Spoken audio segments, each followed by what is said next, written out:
بسم الله الرحمن الرحيم السلام عليكم ورحمة الله وبركاته كلنتي وعن وناكسن داودي هلكن ومدشا wararka qodobada warka aad ku daawan doontaan waxa qayb ka noqonaya Somaliland oo wajahaysa culeysyo dhan waliba ah ciidanka militariga Somaliland waxa ay ku dhow yihiin inay isdiibaan Muuse waxa uu ka quustay dagaalka ka soconaya Laascaano Puntlandna waxa lagu eedeeyay inay ciidamo hor leh oo si gaar ah u tababaran ku biirisay dagaalka ka soconaya Laascaano guud ahaan wararka la xiriira dagaalka Laascaano iyo eedeymaha si isdaba jooga ah ee loo soo jeedinaya Puntland iyo quusta Muuse warka yaga aynu ku falanqeyn doonaa hadii Rabbi uu ka raali noqdo qodobada kale ee warka aad ku daawan doontaan anuna idin soo gudbin doona waxa qayb ka noqonaya xoga culus qaybta labaad dilka taliyihii ciidanka danab ee ku geeriyooday Laascaano ma dagaalka ayuu qayb ka ahaa wuxuu Laascaano ka qabanayay warbixintan aynu kaga bogan doonaa hadii Rabbi uu ka raali noqdo waxaan eegi doonaa sidaas oo kale goorta uu ciidanka ku soo biiray qaybaha ciidanka kala duwan ee ka tirsan xooga dalka ee uu ka soo shaqeeyay ayaan sidaas oo kale warbixintan ku falanqeyn doonaa hadii Rabbi uu ka raali noqdo sidaas oo kale qodobada waxa qayb ka noqonaya ciidanka Somaliland oo Laascaano ka bilaabay dilal bareer ah dadka rayidka iyo birimageydada inay u geysanayaan ayaan lagu eedeeyay daawadayaal qodobadaas iyo qodobada kale ee nagu soo kordhay inta warka yaga aynu ku guda jirno ayaan si wada jir ah u daawan doonaa haasaatee guud ahaan intaanu guda galin aan ku xusuusiyo haddii aad nagu cusub tahay inaad subscribe noo saarto muuqaalkeena like aad saarto si asxaab fara badan sidaada oo kale uu gaaro qaybta hoose ee commentiga noogu reeb oraahdaada kaaga aadan wararkii warbixinada aan kuu soo gudbinayno muuqaaladayna sii sheergaray oo asxaabtaada la wadaag mahadsanid daawade ugu horeyn warkayaga aynu ku bilownay xogta culus ee la xiriirta qaybta labaad dilka taliyihii ciidanka danab ee ku geeriyooday Laascaano waxaynu ku eegi doonaa dhowr jiha oo la xiriira in dagaalka uu qayb ka ahaa iyo in kale sidaas oo kale qaybaha kala duwan ee uu ciidanka ka soo shaqeeyay xilliga uu ciidanka ku soo biiray iyo taariikh nololeedkiisa aynu eegi doonaa hadii Rabbi uu ka raali noqdo taliyaha ciidanka xooga dalka General Odawa Yusuf Raage oo ka hadlay arintaasi kadib eedeymo dhowr ah oo arrimahaasi ka dhashay ayaan sidaas oo kale eegi doonaa maalmihii aynu ka soo gudubnay baraha bulshada waxaa si aad ah u qabsaday dilka taliyihii hore ee ciidanka danab oo la sheegay in uu ku geeriyooday Laascaano arintaas waxay noqotay mid xiisad aad u ballaaran abuurtay horay Somaliland waxa ay dhowr jeer hore u sheegtay in dagaalka ka soconaya Laascaano ay qayb ka yihiin ciidan si gaar ah u tababaran oo Puntland ka tirsan iyo sidaas oo kale ciidamo kale oo ka tirsan ciidanka dawladda federaalka Soomaaliya arintan ayaa sidaas oo kale waxay noqotay mid abuurtay tuhun iyo shaki aad u fara badan oo la xiriira dagaalka Laascaano hadaba sabtidii la soo dhaafay waxa baahay wararka la xiriira geerida Maxamed Aadan Suleymaan waxa uu ahaa nin dhalinyaro ah oo markaasi hogaaminaya ciidamo qaas ah oo ka tirsan militariga Soomaaliya Maxamed wuxuu mar soo noqday taliyaha ururka afaraad guutada Commandos-ka danab kuwaas oo saldhigoodu yahay xerada Balidoogle ee Mareykanku uu gacanta ku hayo mar kale wuxuu noqday taliye cutub ka tirsan booliis qaas ah oo ka shaqeeyo magaalada caasimadda ah ee Muqdisho isla markaana baaritaano gaar ah ka sameeyo baraha control ee checkpointiyada iyo sidaas oo kale iyaga oo meelo gaar ah mararka qaar control dhigto inta badan bulshadu waxay u yaqaaniin booliiska gurguura ma wuxuu ahaa sargaal shaqada dawladda ku jira markii uu dhimanayay isla markaasna Laascaano uu ku geeriyoonayay arrimahaas oo idil waxa wax laga weydiiyay oo ka hadlay taliyaha ciidanka xooga dalka General Odawa Yusuf Raage waxa uu sheegay in sargaalkii isaga oo xubin ka ah ciidanka qaranka ka qayb noqda dagaalka Laascaano uu sidaas ku weyn karo xubinnimadiisa mar sidaas oo kale si qaas ah wax looga weydiiyay arinta taliye Maxamed wuxuu sheegay in uusan xasuusan magaca sargaalkaas balse uu waayay xubinnimadiisa hadii marba uu ku biiray dagaalka ka soconaya Laascaano Somaliland tan iyo markii dagaalka uu bilowday dhowr jeer oo hore waxa ay soo jeedisay eedeymo la xiriira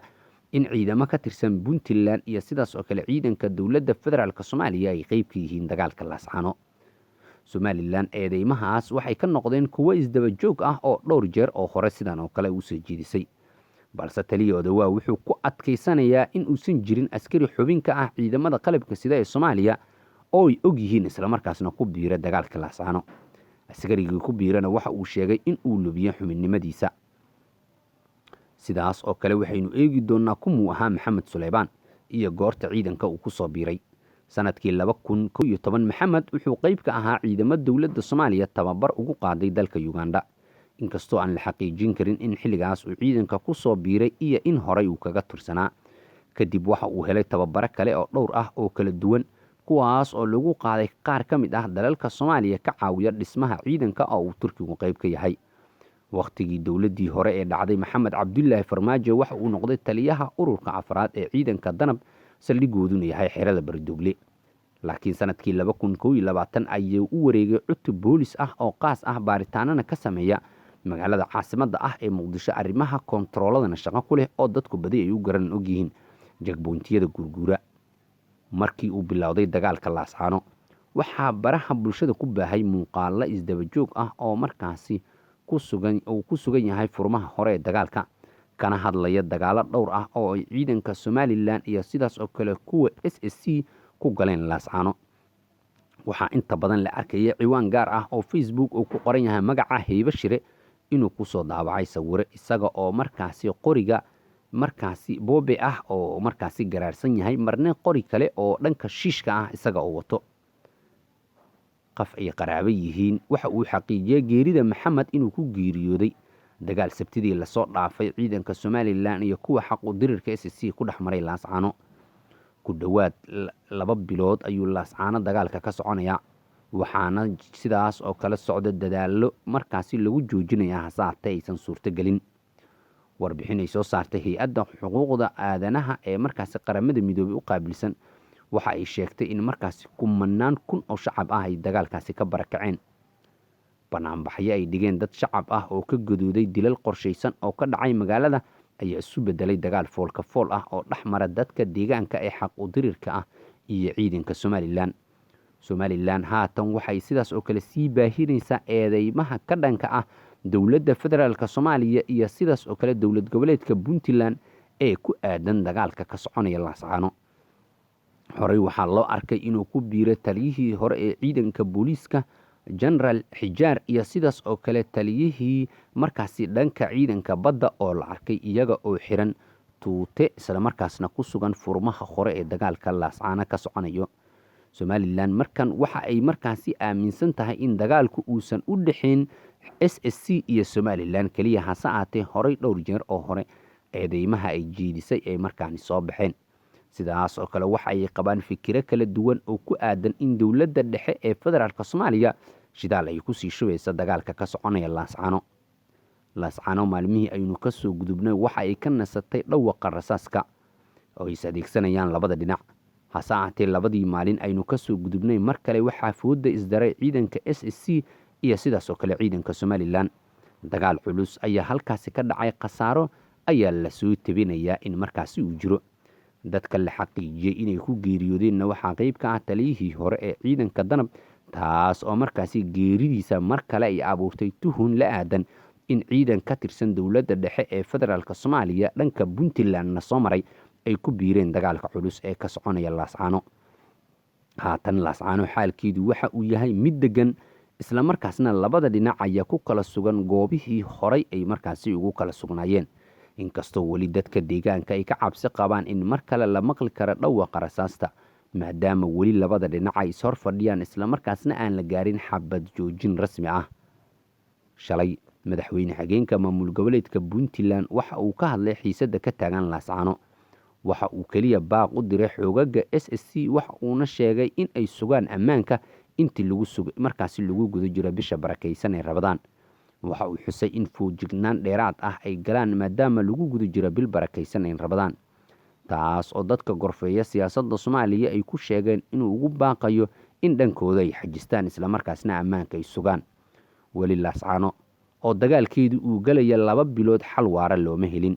xiisadu waxa ay tahay mid ka sii darayso marka loo eego maalin waliba maalinta ka dambaysa